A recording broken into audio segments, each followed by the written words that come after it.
Schira. Nicolò, ciao, ben ritrovato. Non vi sento benissimo, spero voi mi sentiate meglio perché sono in viaggio. Sì. Buon pomeriggio a tutti. Ciao Nicolò, ti sentiamo molto bene noi.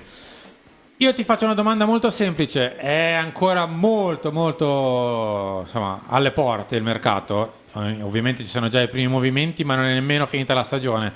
Cosa ti aspetti da questo Milan? Ma mi aspetto un Milan che comunque faccia parecchio sul mercato, nel senso che almeno 7 acquisti me li aspetto, perché comunque non è un mistero, ci sono varie situazioni a centrocampo, soprattutto col grave infortunio di Ismael Benasser. Servono 2 giocatori, uno perché numericamente deve sostituire i giocatori come Bakayoko e Branks che andranno via, ma un altro proprio perché Benasser nella migliore delle ipotesi torna a novembre. Poi sappiamo che gli infortuni lunghi, non è detto che torni proprio a novembre, non è detto che torni pronti via sia subito un giocatore importante, c'è anche la Coppa d'Africa tra l'altro a gennaio, quindi insomma diciamo che Milan rischia di avere 0 Benasser nella migliore delle ipotesi da febbraio in poi, e quindi necessita ovviamente di un giocatore di prima fascia, oltre magari a un giovane di completamento, quindi almeno 2 centrocampisti, sicuramente un giocatore sulla tre quarti, poi da capire in base alla permanenza di Brahim Diaz o meno, se trequartista, se un po' più esterno, comunque qualcosa gli serve, perché alla fine De Ketelare puoi insistere, ma oggi non ti dà certezze, quindi sarebbe un salto nel buio affidare le fish solo sul belga. Invece Leao, perché comunque Rebic non sfide, poi comunque insomma Leao è un giocatore straordinario, ma ogni tanto magari deve anche tirare il fiato e dovresti avere un'alternativa non di pari livello perché è impossibile, ma comunque che ti lasci qualche certezza nel momento in cui magari fai turnover, perché poi uno dei problemi del Milan è che quest'anno il Milan quando ha fatto turnover, ovvero cambiando almeno 4 giocatori, non ha mai vinto una partita, e quindi è chiaro che quello delle seconde linee secondo me è il principale problema. Davanti sicuramente un elemento, perché Ibra sembra a fine corsa, 2 se dovesse andare via anche Origi, e quindi siamo già, fate voi i conti, 2 centrocampisti, 1 o 2 attaccanti, qualcosa sulla tre quarti, il vice Leao, probabilmente anche un vice Teo Hernandez, Tesce Ballò, Touré è fatta, vabbè, per Sportiello non è una sorpresa, questa ormai è una vicenda ampiamente raccontata in questi mesi, ma comunque prende il posto di Tatarusanu, da sciogliere il nodo terzo portiere, alla fine fai i conti, sono 7, forse addirittura 8 i tasselli, quindi il Milan deve fare tante cose in estate per andare a strutturarsi, perché poi il Milan in realtà sui titolari è competitivo, però quando fai cambi il Milan non ti dà mai la sensazione di dire mette uno dalla panchina e ribalta la partita, come magari succede ogni tanto l'Inter quando mette Brozovic o mette Lukaku, che a volte non partono titolari. Lo stesso Napoli ha avuto quest'anno delle alternative che quando sono entrate dalla panchina, penso il Ciolito Simeone, penso Elmas, spesso hanno risolto le partite. E il Milan no, il Milan ogni volta che fa un cambio spesso e volentieri il livello si abbassa, i titolari sono di alto livello, se fai un cambio le alternative quest'anno hanno deluso, non a caso il Milan quando ha fatto turnover, ribadisco, quando ha cambiato almeno 4 titolari ha sempre pareggiato o perso.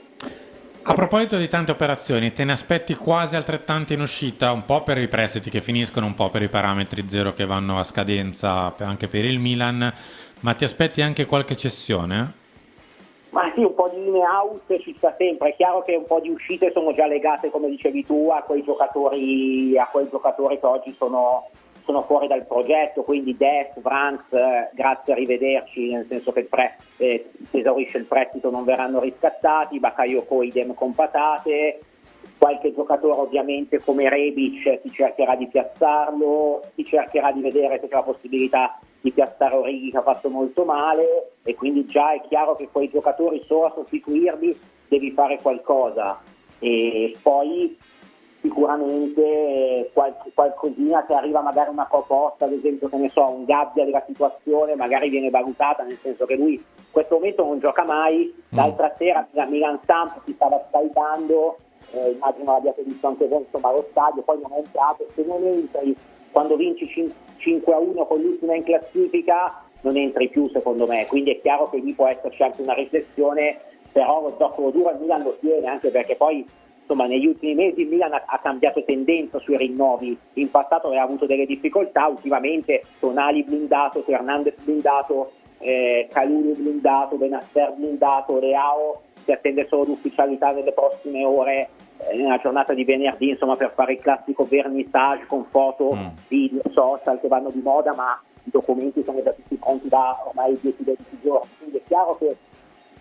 lo scheletro del Milan c'è, devi alzare il livello secondo me sulle seconde linee, perché se vuoi essere competitivo, ma questo io condivido il pensiero di Maldini esplicitato post Inter Milan, se il Milan vuole essere competitivo su più fronti e giochi ogni 3 giorni, deve avere una rosa di 18-20 giocatori di ottimo o buon livello. Oggi il Milan, secondo me, tolti 13-14 che giocano quasi sempre, gli altri, senza che si offenda nessuno, sono inferiori, sono di un livello più basso e purtroppo lo si è visto quando hanno giocato in campionato.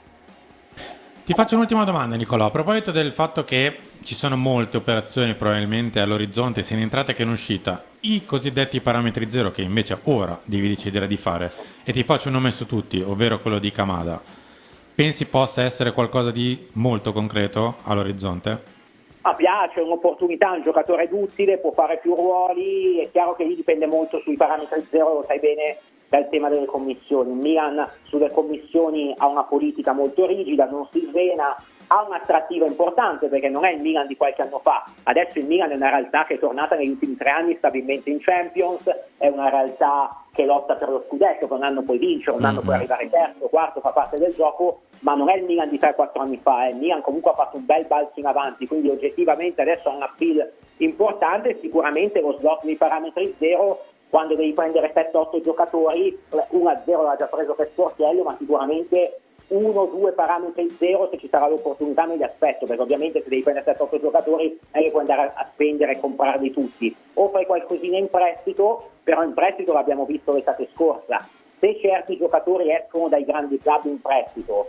e non sempre fai l'affare, il Milan magari è stato bravo su Tomori e si è andata male con Dest, però se certi giocatori non giocano mai nel club di appartenenza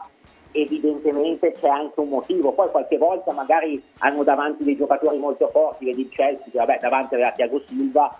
ma a volte non giocano, vedi Dest, perché evidentemente qualche problema ce l'hanno, nel senso che poi abbiamo visto, insomma, quelle poche volte che ha giocato non è riuscito a dare dei segnali importanti, quindi sì, mi aspetto, per rispondere alla tua domanda, 1-2 innesti a zero se ci sarà l'opportunità, il verso di Kamada, ma insomma ci possono essere delle occasioni magari anche in altri ruoli, qualcosa ovviamente puoi cogliere sfruttando i parametri zero, anche perché negli ultimi anni la nuova tendenza del mercato è che tanti più giocatori vanno a zero rispetto al passato e quindi delle chance si possono cogliere. Nicolò, grazie, alla prossima e buona giornata.